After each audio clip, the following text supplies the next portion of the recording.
What's up, my good peoples? Welcome to the Be Transformed podcast, where we're talking about ideas and truth that stimulate wholesome thinking unto identity, purpose, vision, and action.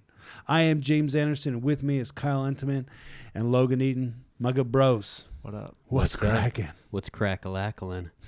Good to be back here today. Hey, Good to Logan. be back another Tuesday. How you doing? Doing good. Good. You ride How your are bike? you? Doing well. Did you ride your bike over today? I did. Yeah. You did? No, I did. Oh. Got warmer out, didn't it? Yeah, it finally got up to 30 today. And Yeah. Yeah. We were That's enough to bring the bike out, but Yeah. I didn't. Yeah. There was some guys riding the bikes though that I almost hit on the way over. Oh, really? nice. Yeah. It's a little sloppy out there. It's a Yeah. little wet. Yeah. I wish I had a station wagon. I love station wagons. Good cars. Yeah. Never we, drove one though. We used to have one as a kid. You did? Yeah. Oh yeah. Really put Wow. a ladder on top of it. Yeah. Family trips You had all the over. fire ladder on top? It's Yeah. basically a fire engine / car. It's got enough to hold Yeah. a big tank of water in the back. Yeah, they're powerful. You put down the seats and everything. Yeah, Yeah, good. Did you have like the seats in the back that you were sitting backwards? I think so. Yeah, or at least they folded down a little bit. You could sit backwards? Yeah, Well, I like the seats you were facing the Yeah. back. I remember, going into the garage once and sitting in it, and the cigarette lighter, putting it in the lighter thing, and then burning the car seat with it.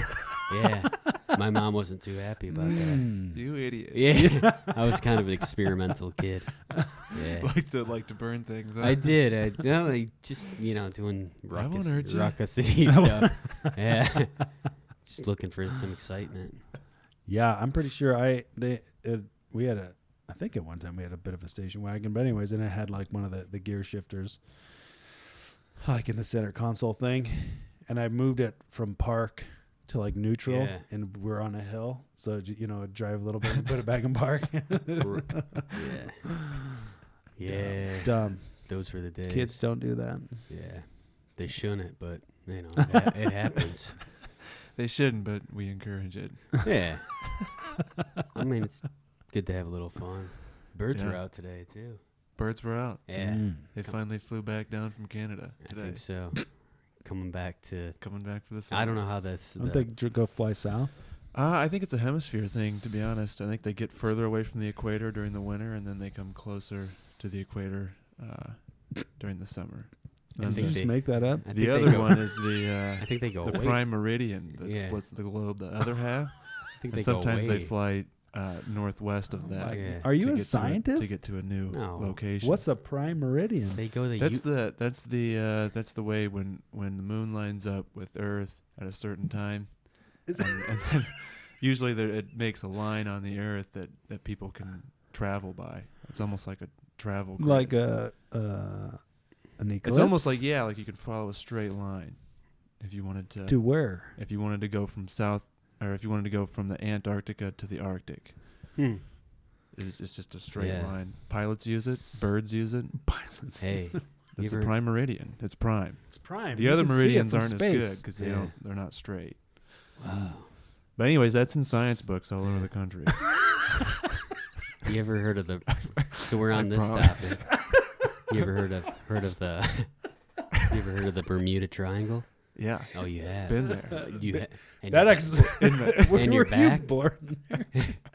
Yeah, the prime meridian makes a 90-degree angle towards that. towards it. That's Yeah. why people get lost. Well, that's why birds don't fly over it. Yeah. Yeah, because it's not a straight angle. Yeah. Yeah, a lot of Thank weird God. lines on the earth. Yeah. Nobody really knows what's going on out there. Thank God we found so many people Scientists for this will tell you podcast. stuff, but they don't know. They don't know anything. That's also in science books all across the world. Yeah, I was a doctor. And so. But anyways, the birds are back. Yeah. They flew back into No, town, I mean- which is good because I like listening to them. Yeah. Dr. Eaton. Everybody. Logan's a man of many. I feel like this is. He's a I man. feel like I'm not doing myself any good by Well, you're continuing to talk. Where you're making our listeners believe false evidence, and you're No, gonna. the prime meridian. I'm telling you, look it up on a website, and that'll tell you the truth. Yeah. Promise. Just look it up on Just Google. look up Just look on just look Google. up seagull migration, bird Yeah. migration, any kind of bird migration, Any kind of migration. and it'll bring whale up migration. equators, prime meridians, the distance from, our location to where we would be if we were on the moon, the corresponding side of the moon. All that's in there. Yeah. Anyways. on that website Yeah. or on Yeah. every website. Yeah. No, every .gov website usually has something about that. Well, good. Thank you for that. College kids, if you're out there listening, I wrote many papers on this. If you guys need references, we got to get into it. Yeah. Well, I thought it was South Dakota. I'm glad you brought it back up, though. 'cause, Yeah. It sounded like you're really It's passionate research about you had that. almost forgotten about. Yeah, well, I think people should take notice of when the birds come back to town. It's almost we should almost have a parade or something, Good. Wow. Instead of a Halloween parade, we have a bird migration parade. Mm. Hey, spring's only 106 days away. Well, it's kind of cold in the area, so Yeah, it's nice it to is. see those. It is. Nice to see those chirpers back around. For those of you out of town, it's about 25 degrees right now in Yeah. Bowling Green. Well, now it is. Winds Yeah. are howling. Yeah. It was maybe 50 earlier. Oh 50, my 55. gosh. Yeah. It really dropped. About a 35-degree drop Oh. since about 6 p.m. Yeah. Anyways, you out of town listeners, Bowling Green's in Northwest Ohio. Come and visit us Uh, sometime. We're about, what would you say, about 650 miles south of Lake Erie, and then 650? I think you're a little off there. I don't know. It usually takes 6 hours to get up there.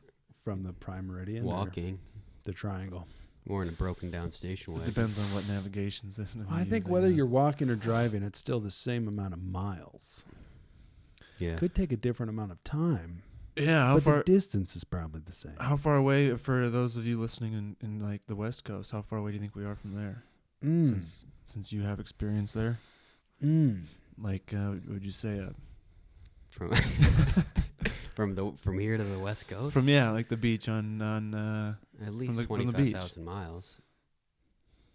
What? At least. Yeah, I think it's like 25,000? it's I think it's 3,000 that's across. the distance to the moon. I think. Yeah. Is that light I don't years? know.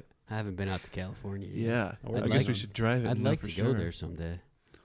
Yeah, I'd like to see the Grand Canyon. You ever played that's that game not Oregon in Trail? California. Huh? It's not. No, it's not. That is in What'd you say? Arizona. I'd like to, you ever played the Oregon Trail? The Yes. computer It's- game. It's a good game, yeah. Yeah. I used to play that. Did that go through I California? never won that game though. I think it went to Or California. did it go through Oregon? It's Oregon, by the yeah, way. it might have. Oregon Trail. I just Oregon never bought Trail. any supplies on that game. I just packed up and left. And then a day later, everyone was dead. He That killed makes him. sense.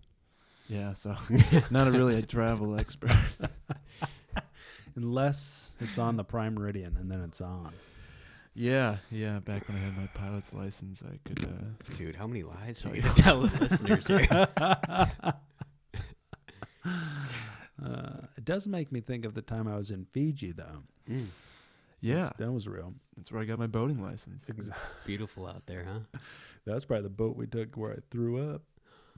But we went to this island, and on this island was the international date line.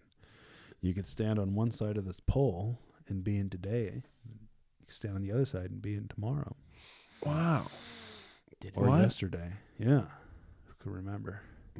How does that work? Well, it's a little bit like the equator and the prime meridian. Is that where Minus the the moon. scientists were doing the time zones, and then they just had to meet them up? They had to merge. Yeah, at well, I some think point. it has to do with the equator. I mean, when they measured out the equator and they marked it Mhm. across the world, that was Ah. also the international date line. Gotcha.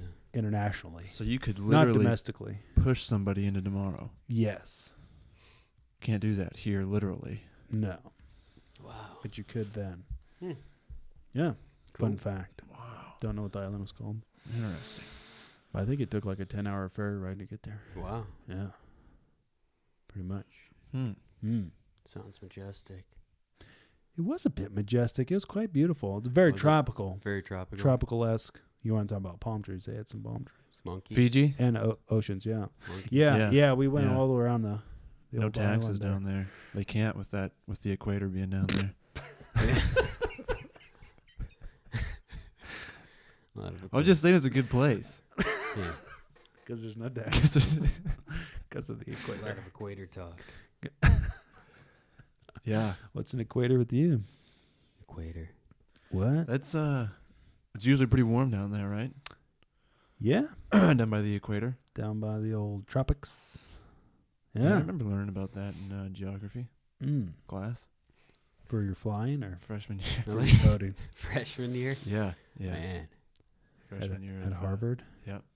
Wait, how many students were in there? Huh? Like five? Five including you? It was a 500 level course. so 500. It was only Well, you me went and- to a pretty it was small only high school, didn't me you? and another person, huh? Yeah, you went to a pretty small high school, didn't you? It was really Real special high school. Yeah, it's just prestigious. Kind of a farming high school, correct? It was rural. Yeah. It was very Yeah. rural. Yeah, yeah, a Mm. lot of rurals out there. But yeah, I'd say one day I want to go to the equator Mm. and the prime meridian where they cross. You Yeah. just want to walk across the equator, across the whole world? 'Cause it's like a bridge. Yeah, well, you can travel by it. Once you you can line just your walk right- GPS on it, Oh, wow. you can just it'll follow that line, and you can just walk, swim, Circular, right across the whatever you want to do. huh? sphere of the Earth. This is the equator. Yeah, it goes laterally around. Laterally, that's Yeah, where. And then yeah. Whoa. Latitudinally Latitudinally is the prime meridian. Is it? Yeah, that's latitudinally. Laterally and Latitudinally. Laterally is the and prime latitudinally? meridian, Yeah. that's not the right Latitude way. and Yeah. longitude? It was right by Greenwick. That runs right along Greenwick, the Netherlands. I'm I bet you're right on that.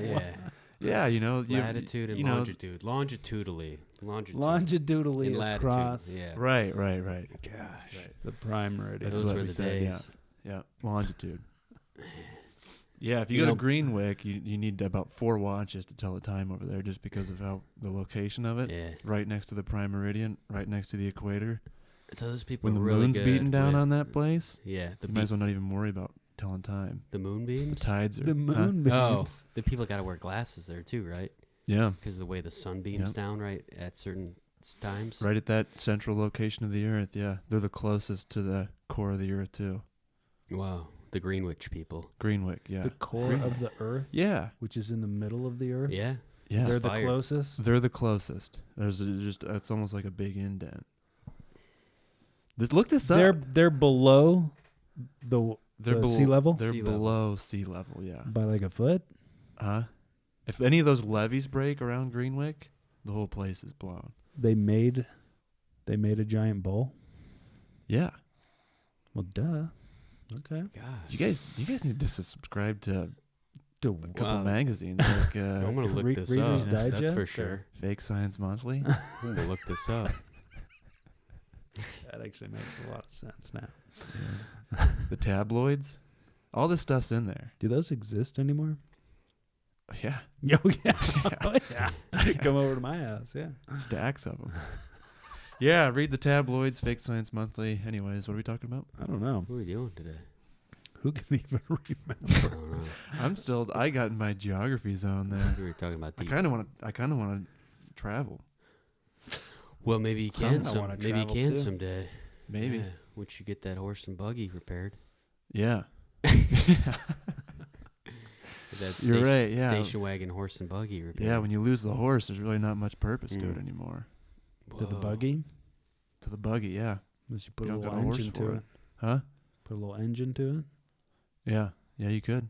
Get Kyle with his bike Sure. Yeah, did you ever ride go-karts when you were younger? once or twice. Sometimes you can put like a lawnmower engine on those Yeah. or a vacuum cleaner. Do not go very fast. You ever pulled a friend behind one? Reverse the vacuum cleaner, huh? You ever pulled anyone on one? Had like a friend A on four-wheeler for sure. skateboard or something? Yeah. Yeah, we used to like tie the rope to the snowboard and Okay. then ride the four-wheeler, yeah. And wipe Ooh. out. Yeah. Mm. That was our winter fun. Dangerous, but Dangerous. man, the snow was cold. Yeah. Yeah. Snowboard Did you ever, Yeah, we had snow. We had well, we didn't have mountains, so we had to ATVs. pull 'em behind something. To get any speed. Yeah. That makes sense. We Yeah. had a couple ATVs though. Had an ATV. Yep. Had one. Still got it, but Still wrecked got it a it. few times. Yeah. Still running? Still running. Oh, yeah, wow. it's probably 15 years old. It's an old guy. Oh, Blair- next time it well- snows, bust that baby out. Yeah, we good. Big Bear 250, 350. Is something that what like it is? Yeah, yeah, Wow. yep. You know that one? You know that- No. It sounds like a good one. Yeah, it's a good one. It's a good one. Yep. Yep. That was our winter fun. Mm. Nice. Yeah. It whenever- would get dark at about 1 p.m. and then Go that's get when some we'd go hot do chocolate. it. Yeah, yeah. We'd just pull up to the Coney Island. Drive through. Gosh, those are good.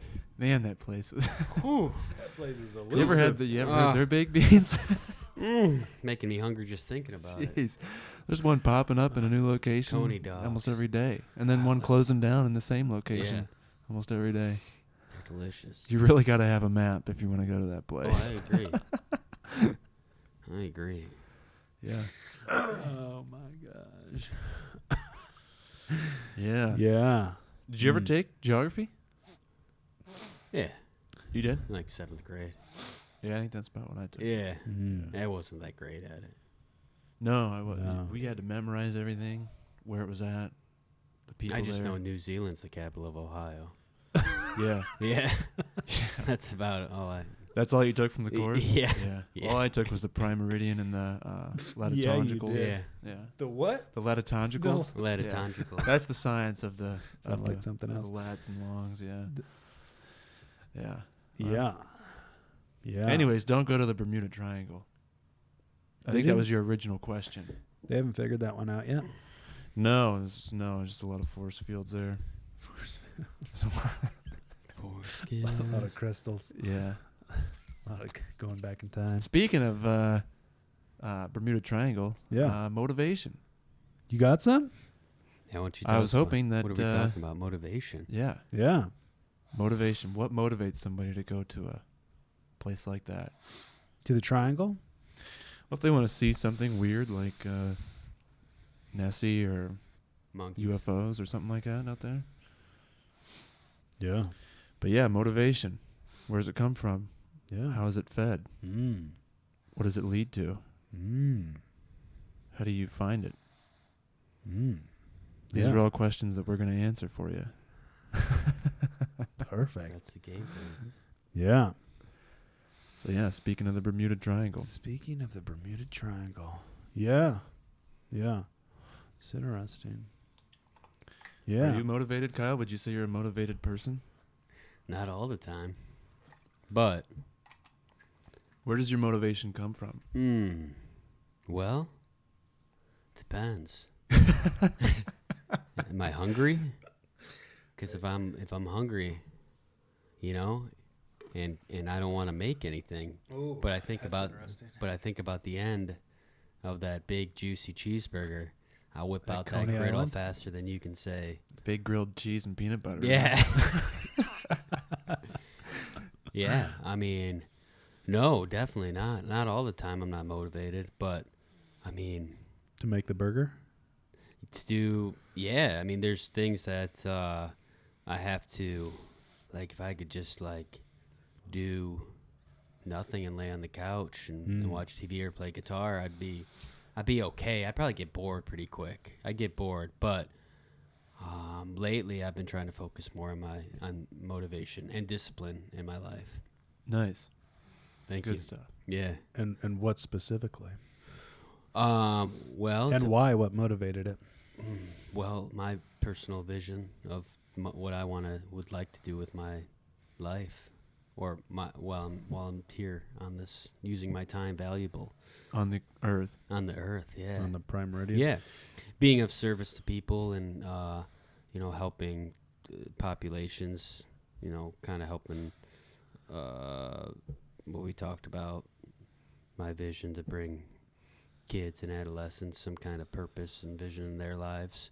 So that kind of motivates me to make the connections and keep on doing the footwork to make that happen. Seeing that like that daydream Yeah. helps you to motivate. Yeah, like in my head, Yeah. so I can kind of visualize it. So we talked about like a place where kids could go and stay for amount of time, and there'd be education and jobs they could do to help them, feel that they're part in doing something productive, growing food and things like that. But yeah, I don't know. It's hard to explain, but that's my personal, what I can see in my like kind of dream or vision. I could probably draw it on a piece of paper too, but that kind of fuels the motivation. Yeah. And so you say you were getting into some disciplines because of that. Sure. Let's talk about that a little bit. Yeah. So, we're doing, working 5 days a week, doing that, and then working on like all sorts of, in the areas of like, it's a multi, so watching how I treat myself. So am I getting enough sleep? Am I eating decently? Am I spending time in meditation, asking, God for what his plans are? I'm asking for help, praying a lot, and sacrificing, putting my time into areas that are going to be beneficial for that. Because I think I could do 1,000 things. I could do this. I could hang out here. I could, exercise 5 days a week. I could whatever. I could pick up another class, but I think I've decided like to have that, okay, I'm waking up this time, and from this time to this time, I'm putting forth that effort to use my time as wisely as I can. Which sometimes I get off track. I'm like, I start to do something else, or I start to daydream and all that, but I try to refocus on doing that. But yeah, that discipline is, and I'm not that great at it, but I think having that vision can help when you're steering towards something, to really analyze what you're doing with your time and try to put it towards as much constructive use as possible. Yeah. Yeah, I love it. So for example, like doing this, like hanging out with you guys is an important part of, like, am I tired at the end of the day? Do I always want to? No, but I know that it's not about, I had to sacrifice some things. I'll still have enough time to get home, rest, eat, get enough sleep for tomorrow. But this, like, I feel like when the doors are open for certain things, like you make a commitment towards something, you make that commitment and you keep going despite, because we've talked about that, feelings are not facts. So you can feel a certain way and to almost talk yourself out of things. But when you make a commitment, it kind of holds you there. And then that helps you with that motivation to, okay, I'm going to do it. And then by the time you're done, you're like, okay, I'm glad that I did that. Yeah. So motivation's not necessarily based on how you feel or a feeling then. Yeah, I mean, for me, so talking for me, I guess it's doing it despite how I may feel, like, despite, like, I'm feeling tired or irritable or whatever, I don't want to do it. I do it, and then it kind of gets that motivation going, but I have to do the initial footwork to start that. Maybe motivation. Maybe a better way to say that, motivation doesn't come from an emotion or a feeling. Then.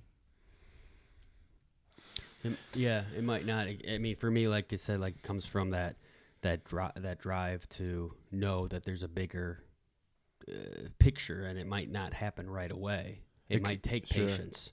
Sure. Because it comes from what you see your preferred future being. Yeah, because if I just relied on feelings, then I'd probably get myself into a bunch of boohoo pity party and why isn't this happening, and I can't do this and stuff like that. So I think it's important to kind of analyze or not looking at your feelings towards things, but starting that going. And then once you get it's like working out, getting there is the hardest. It's like getting to the gym probably is like one of the hardest things just to do there. Then once you get there, it's like, okay, you get that going because you remember that feeling. That's how I kind of think about it. Yeah. What do you think? Yeah. So I guess I was thinking kind of what I was asking. Like motivation doesn't. I don't think it comes from an emotion or it comes from a feeling to do something or not do something. I think it's so you talk about purpose preceding vision, right? And then vision maybe preceding motivation, and motivation preceding action. Mm-hmm. Would that be a kind of a way to Yeah, motivation, desire. Okay, so that's what was going through my mind. Is just trying to get everything lined up to where it's like if you want to be motivated, you need a vision. If you want to have a vision, you need to seek your purpose. So if you're not motivated right now, well, what are you seeing your preferred future as? If you can't answer that question, then what are you seeing your purpose in life as? If you can't answer that question, then what are you doing with your time? Yeah. Yeah. Or how are you seeking? I don't know. That's what. Because then if you're wondering where motivation is and why nothing's happening, well, action doesn't come until motivation's there. Motivation doesn't come until vision's there. Vision doesn't come until purpose is there. Purpose doesn't come until you make a choice to seek it out, to seek what that purpose is. I guess that's what I was thinking. I don't know. I don't have too specific of motivationals, but well, certainly desire fits in there too.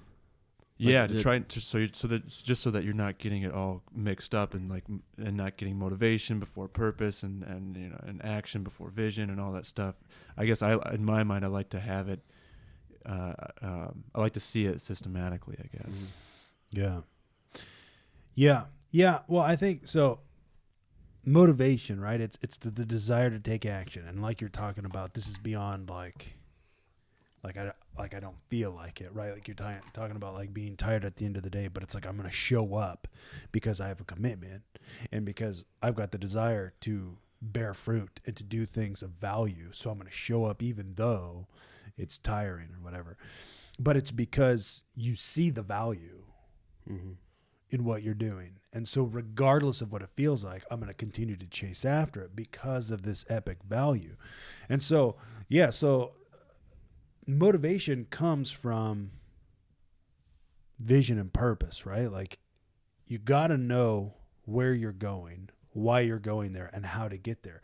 You take all those things away, and what you're left with is super confused and frustrated, right? This is where you get stagnant. You don't take any action because you have nothing. You have nothing to take action towards. Right. Yeah. It's like you could have a bit of a picture of the future. You could have a bit of a desire. But then if you're thinking, dude, I don't even know if that's possible. And then two, I don't even know where to start. Good luck for having motivation because you don't have any idea what to freaking do. Yeah. Yeah. Yeah. So motivation comes and is sourced from knowledge. Right, it's that knowledge of the vision, it's the purpose, right? And I think systematically, I think sometimes, well, like your purpose has always been with you. Your God-given ability has always been in you and with you, and so sometimes your vision will help you see and define your purpose. So even though you have your purpose, but sometimes being able to see that vision will help you kind of identify what that purpose is. So maybe vision, or maybe purpose doesn't necessarily need to precede vision. No, well, it's like because it's those gifts and it's the things inside of you, and those gifts helps your direction. So seeing what it is that you actually want to do, but like for reals, and then mixing it with your gifts and your purpose, it kind of helps you point your vision in the right direction. Because I mean, there was times in my life, right, where I was like, oh, maybe I'll open up a gym. It's like I wanted to do a business, but I wanted to have impact on people. But it's just like it just never kind of felt right. And so, or it never really came into place. Because I mean, I tried to get a PT certification like way back in the day, but never did it. And whatever. So it's like there was different avenues I was looking into, right, as I was kind of seeking out. And while I was asking this question, like, freaking, what am I supposed to do with my life, right? Like that struggle of who am I and what the crap is this life about? So, be like, okay, here's one, but kind of like, but none of that was really it. But then it's sometimes some of the problem is the gifts that you already have, you've already kind of pushed down and discounted, right? As like, oh man, that's not for me, or that's not this and that. So sometimes you got to uncover that, and vision will help you do that. Mm-hmm. But yeah, just thinking about this concept of kind of like what you were talking about, where I've got this vision, I've got this commitment, and it fuels you taking action regardless of what you feel like. And there's a story of Jesus with the Samaritan woman at the well.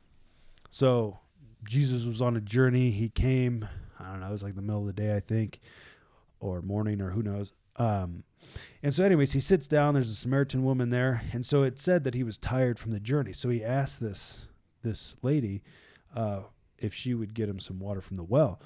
And so she's being a Samaritan, and the Jews don't associate with the Samaritans. So she, addresses that with him. It's like, oh man, you're not supposed to talk with me. And it's at this point where Jesus says, so he asked her for water. She brought up this cultural weirdness. And he was like, man, if you knew who it was speaking to you and the gift of God, you would have asked me for water, and the living water, and I would have given it to you. And so she's like, well, you don't even have a cup to draw with. What are you even talking about? And anyway, so they just get talking, and he starts telling her whole life story essentially. And then she's like, oh my gosh, you're a prophet. And then, it just kind of comes down to like, she's like, oh, but the Messiah will come and he'll tell us which mountain to pray on and this and that. And he's like, no, I am whom speaking to you am him. And so she went back into the city to tell everybody there to come back out to Jesus.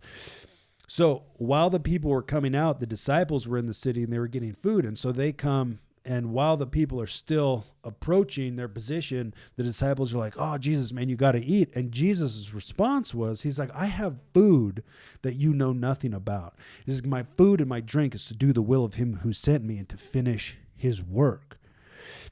And so then he proceeds to tell them the story. He's like, look, man, you guys have this saying the harvest is 4 months away. He's like, but I'm telling you that the harvest is ripe right here, right now. He's like, look.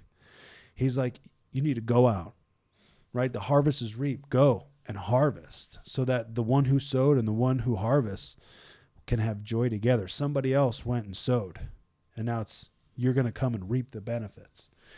And so, but he's talking about these people who are approaching him. But like, the beginning of the story was he was tired, right? From the journey. He wanted some water. I don't even know if he got any water. And it's like, so here's the disciples like, hey man, eat. And he's like, there's something more glorious than this food right now.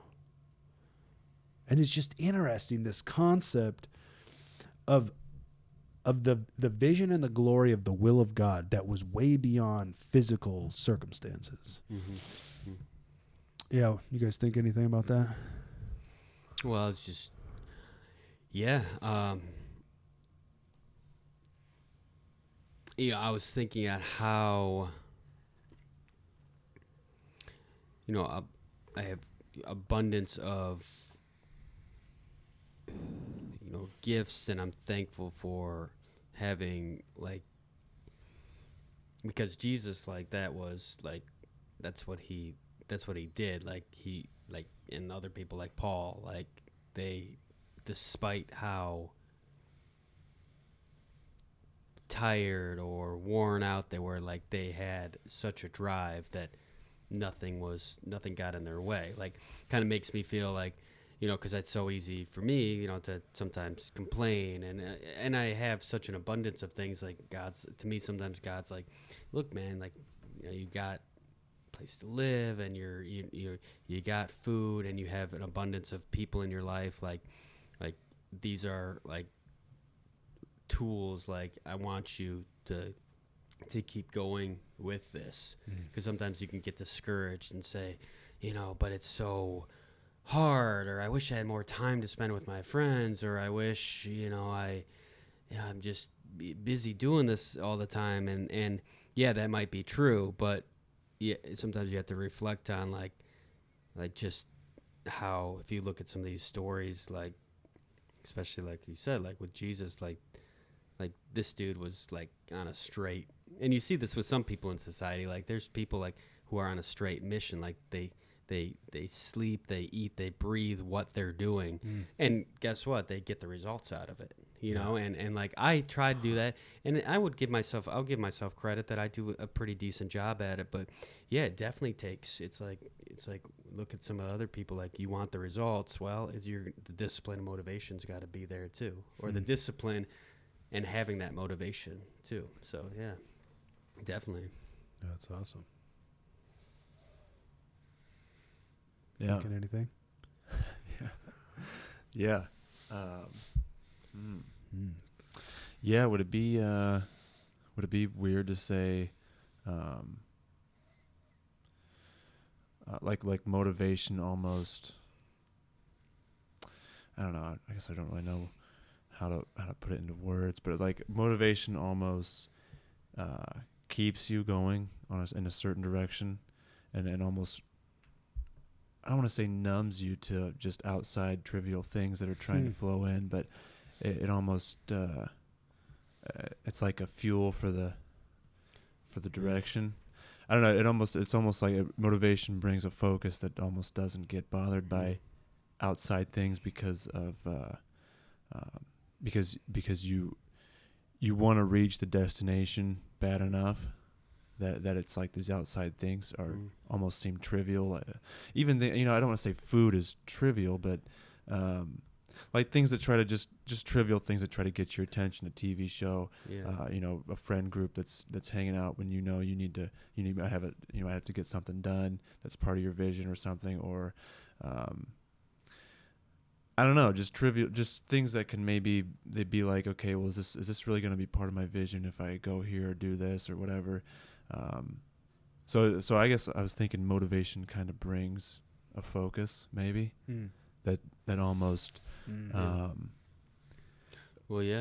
keeps you numb to things that you don't really need to spend time on or energy on or money on or whatever. Yeah. I don't know. I kind of zoned out for a second, and that's and that's back in. wow. Well, yeah. If you think about well, so over here. even like modern, like so here, like having a job, right? You got coworkers and you got bosses and stuff like that, and you're gonna hear things that you don't always want to hear, and like there's rules and stipulations, and it's like kind of I see what you're saying. Like for me, like kind of not being like just doing whatever you want, but weeding out the small like because like going back, like Jesus and Paul and what they had. I mean, of course they had critics all over the place, but it was like people would yell and threaten them, and I mean imprison them, and it's like wow, it's like, okay, what I know I know where I'm at, I know my identity. Yeah, you're not gonna throw me off. That's powerful, and I think that takes, I know for me it takes practice. It's like, okay, it doesn't come overnight, but it takes practice on constantly reminding yourself when you get that critique or whatever. It's like, okay, reminding myself of identity and then purpose and then vision and then keep on the motivation track. So I don't know. That's what I was thinking about when you said like that. I think if you look at somebody that's not motivated, they're consumed by all these outside things that are trivial and don't really matter. So the difference, I think, between somebody that's motivated and somebody that's not motivated is somebody that's not. I mean, to kind of tell if you're motivated or not is are you consumed by those things? Because somebody that's not motivated really is. I guess when I wasn't motivated and I was just kind of floating, all those things meant something to me. What food am I eating, or how am I? Am I going out with friends tonight, or am I not going out with friends tonight, or what shows on TV. So all those things. So I think when you're motivated, kind of goes back to like when Jesus, he was so satisfied in the work he was doing and the purpose that he was pursuing. It was like, I might be hungry right now, but there's stuff to be done right now. I'll eat later. There's stuff to be done. And the other thing you brought up, I was thinking about like with Jesus, like he did take time. Like it's not like, oh my gosh, I'm going to do this for 16 hours a day, 7 days a week. I think he did take some time to retreat and prayed and meditated and that type of stuff. So right. I don't think I don't think he had to force himself away from food. I think he was just so into what he was doing. But anyways, what were you gonna say? Sorry about that. No, I think it's like we talked about before. Like, sure, like enjoy that stuff, like do that stuff, hang out with friends, watch a TV show, eat yourself a bowl of froyo or something like that. Some Fruit Loops, But it's like, and that's okay. That's so give yourself that permission. But sure, make sure you're putting your time fruitful into things. Yeah. Am I making progress? Yeah. And sometimes it might not, quote unquote, feel like you're making progress. True that. But yeah, that's true and, too. Yeah. Patience can be. If you have to ask yourself that and you're sitting on the couch and you've been there for 3 hours. Yeah. Some self-awareness. Be realistic about it. But no, I definitely get what you're coming from. Like, you need to take a time and just do other things and be with other people and stuff. But that doesn't mean you let all that stuff in all the time. After that time, you come back into the mission or the vision, whatever, and you get back at it. I mean, and that takes discipline to do that. It takes discipline disconnecting from those things, coming back in, and then disconnecting from that for a time to regroup. Be with the people you love, do the things that people need you to do, and then disconnect from that, come back into the vision. And so, I think it's, but it's never like you're forcing yourself away from these things. It's just like you're so into what you're doing that these things start to just not matter, and they just slowly leak out of your life. They're not there anymore. Eventually, Because you think about, because just kind of thinking about Jesus's heart a little bit, like, so he sits down, he's hot and he's tired, asks the lady for some water, right? She talks about this cultural difference, and I think in this moment. Right, because this takes me back to the time where there was this father who had a son who was demon possessed. The father took his son to the disciples who had been healing people, who had been delivering people, took him to them. They couldn't do anything. So this guy, crushed, right, comes to Jesus and he's like, "Hey man, if you can do anything to help me, please do it." Now, this guy from his perspective, right? Crushed, tried, his son's been in this sucks, right? Brokenhearted, comes to Jesus, says, if it's possible. This guy from his perspective, is it possible? Jesus from his perspective says, is it possible? He said, anything's possible for those who believe. Jesus from his perspective, right? So he's sitting here with this lady. This lady says, but we're not supposed to associate. This guy, from his perspective, sees this person who has this misconception. I mean, it's a real conception. This junk is going down, but this is God's heart right here saying, Frank, man, if you had any idea what the gift of God actually was and who it was who was standing in front of you, you would have asked me for living water, regardless of the water I wanted, and I would have gave it to you. And it would cause springs of living water to flow from you that you would never thirst again.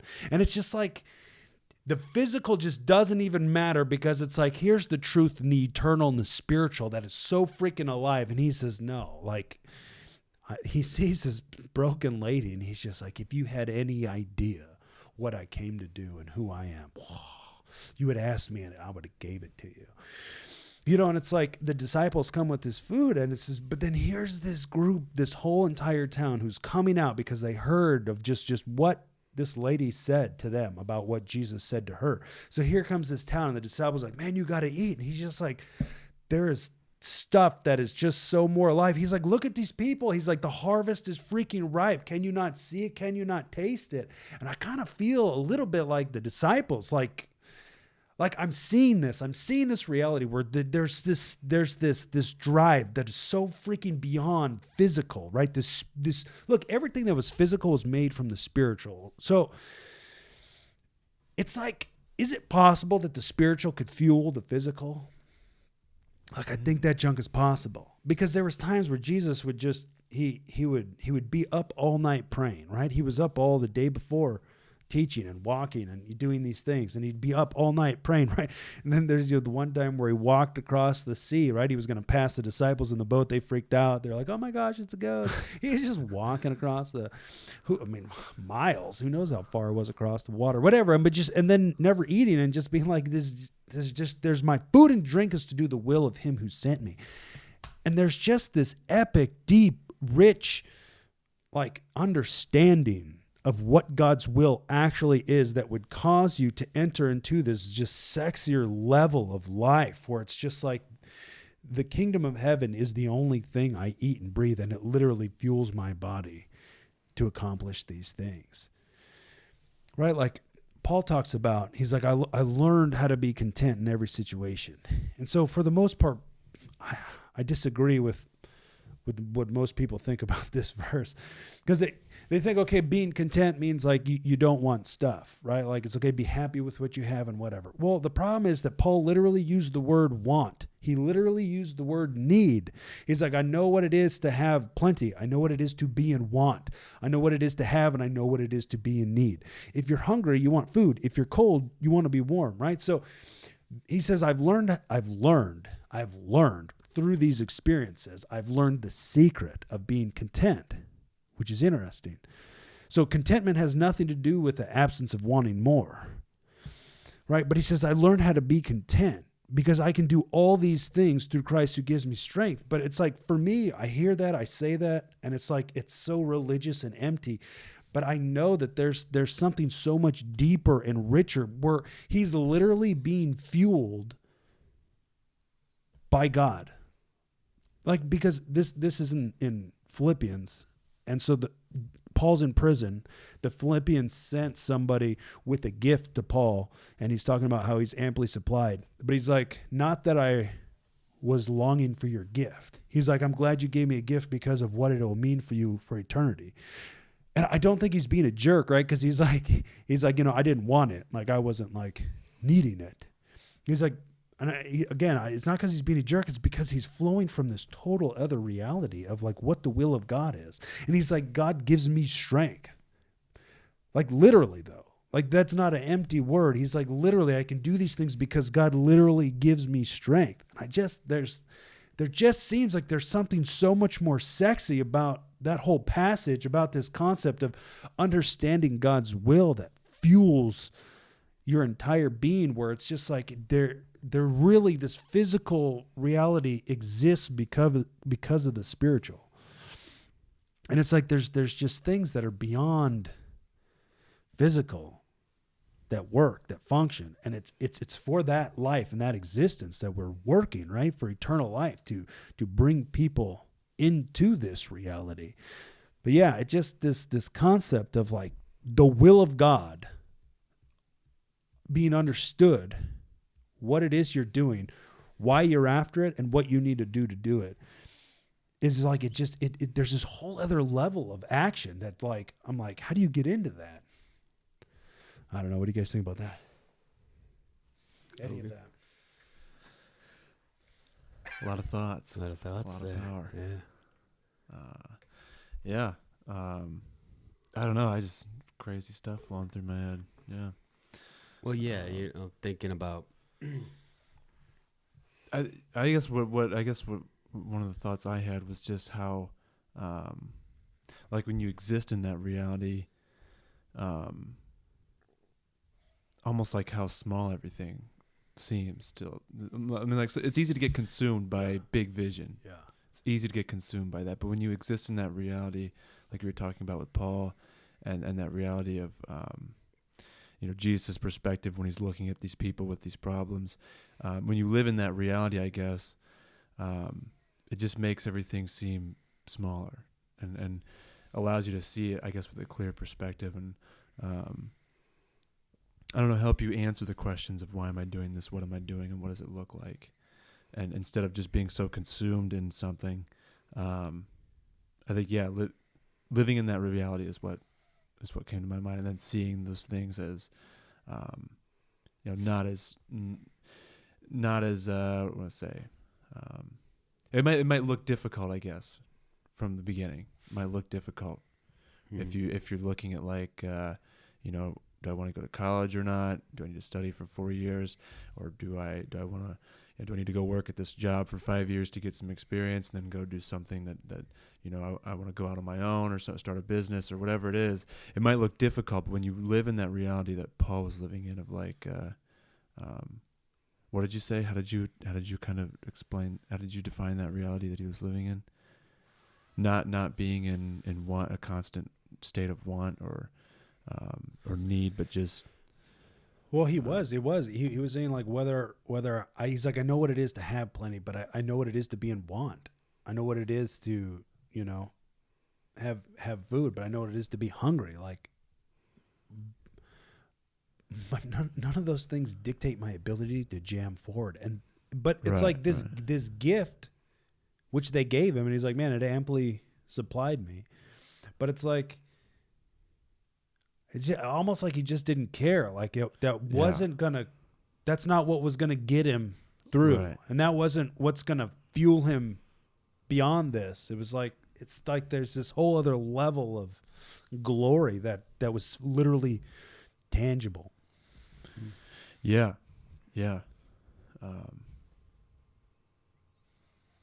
Just trying to put thoughts into words. Well, yeah, it is powerful, and it's where it's hard to comprehend just how much you get this mental image of this guy just so confident in his purpose and his walk with God, like it totally transformed. It's from Saul to Paul. Yeah. It's like his eyes were covered for 3 days, and his road to Damascus, and the scales fell off, and he's like, now he sees. Now he sees, like, from a person who persecuted others to a person that is like totally opposite that.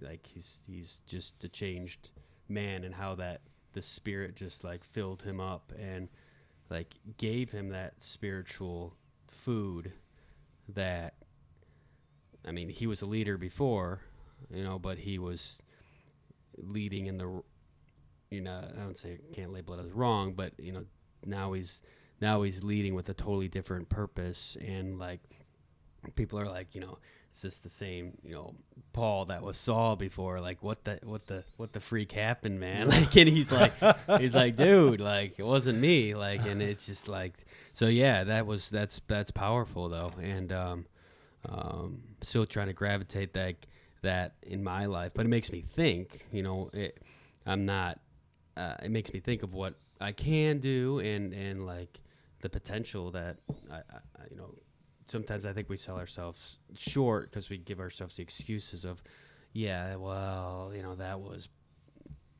there's definitely potential and power in that spiritual life force.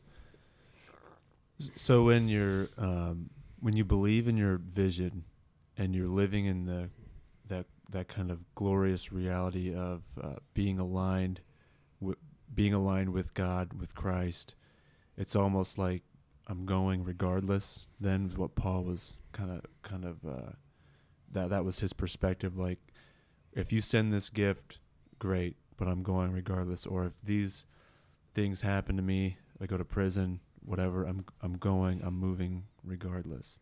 Is that kind of what I guess I'm understanding that right? Yeah, but it's even like richer than that, because he says, I do all these things through Christ who gives me strength. Like, sure. Literally though, like literally gives him strength. It's not just this empty thing, but it is like that. But it's like, because he wasn't asking for that gift or whatever. They showed up, they knew he was in need and gave it to him. And it's just like, it just seems. Understanding where your strength comes from. Yeah, but he's literally talking about like having nothing.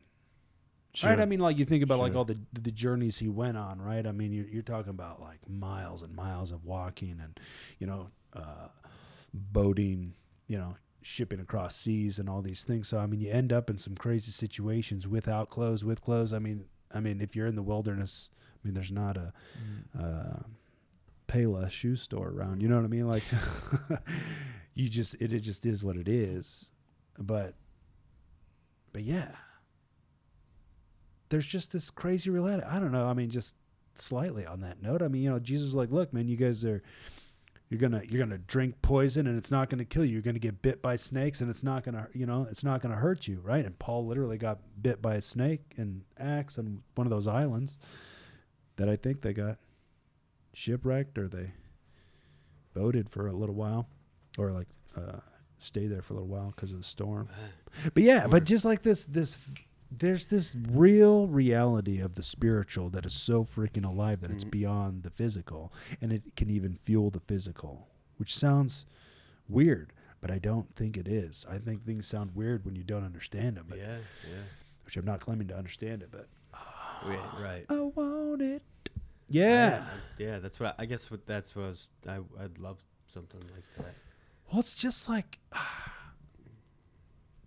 It's just interesting. It just seems like it's so easy to talk ourselves out of like massive amounts of action, or like regardless of what you feel like talking to these people or doing this stuff. I don't know, but it's more than just doing stuff, right? I mean, we're talking about purpose. We're talking about I came to do the will of the Father, right? I only say what the Father told me to say, and I only do what I see the Father doing. So we're not talking about just doing stuff and being busy and, you know, just not eating. I mean, there's a place for fasting, but, you know, this isn't just an empty lifestyle. This isn't just like, here we got to do these things. No, this was fueled by something greater. This reality of the will of God is what like fuels this goodness. Yeah. Yeah, but I mean, you even think about like going back to this knowledge concept, this knowledge of the will. I mean, Paul, you know, I think it was Philippians as well. But he's talking about how he's like, everything I was doing, right, back in the days of the law, right? I was an Israelite, circumcised, you know, I kept the law faultlessly, you know, I persecuted the church, you know, but everything that I once thought was like gain, everything I once thought was like, this is life, this is the jam. He's like, man, it's all freaking garbage compared to like this encounter I had with God and to knowing who Jesus actually is. Oh man, like literally like his death and his resurrection somehow attaining into that reality. He's like, there's nothing else has any value compared to this. And these aren't empty freaking words, man. This is for reals. This is like the real, tangible, measurable. He's just like, I count it all as lost, and therefore, man, he's like, I'm not saying that I've attained it. He's like, but one thing is for sure. I chuck off everything from the past, and I run forward to achieve the goal, to win the prize. I mean, Paul just had these crazy perspective. He's like, you know, there's one time he's talking about how he's like, he doesn't charge anybody. Like, he doesn't ask people for support while he's ministering to them.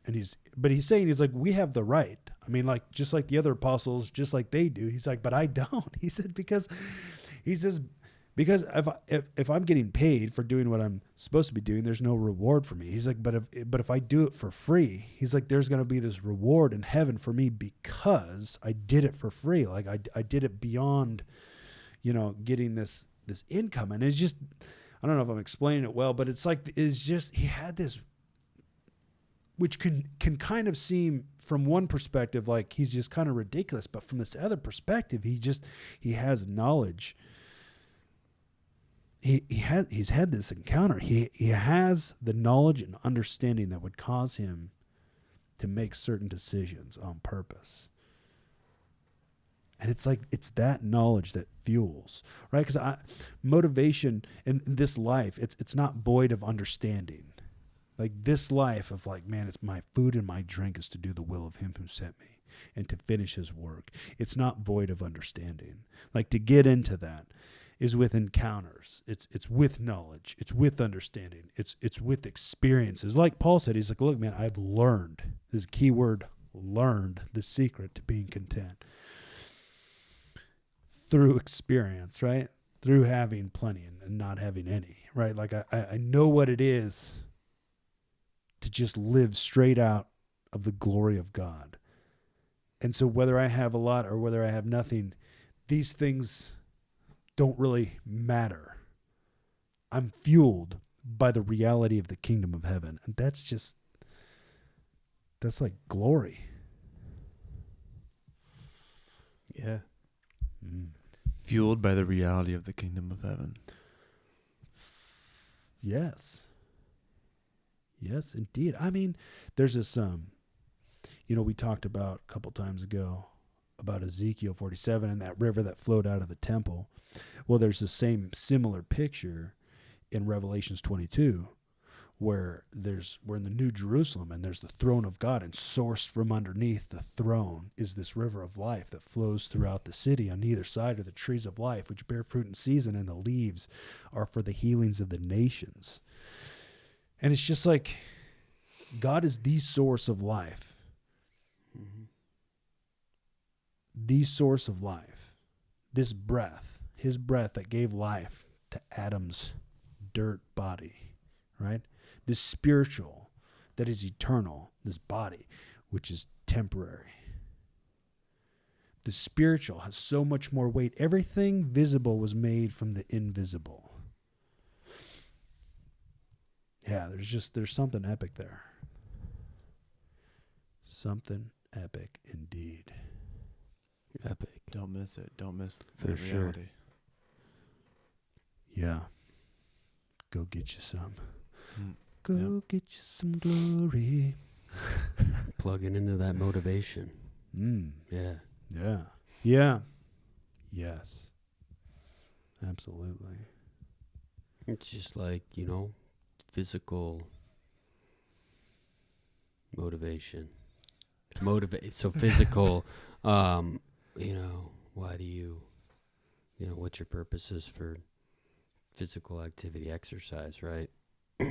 Maybe to get bigger, to stronger, I don't know, like the way you look or something like that.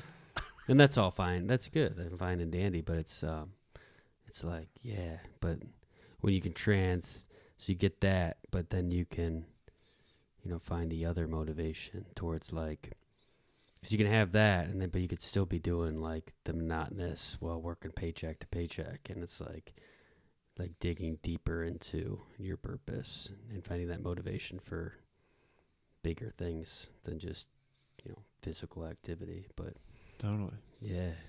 You know what motivates me to wake up in the morning? Toaster strudels. Folgers. Oh man, I mean that helps me. Sure, coffee's good. Yeah, That's the best part of waking up.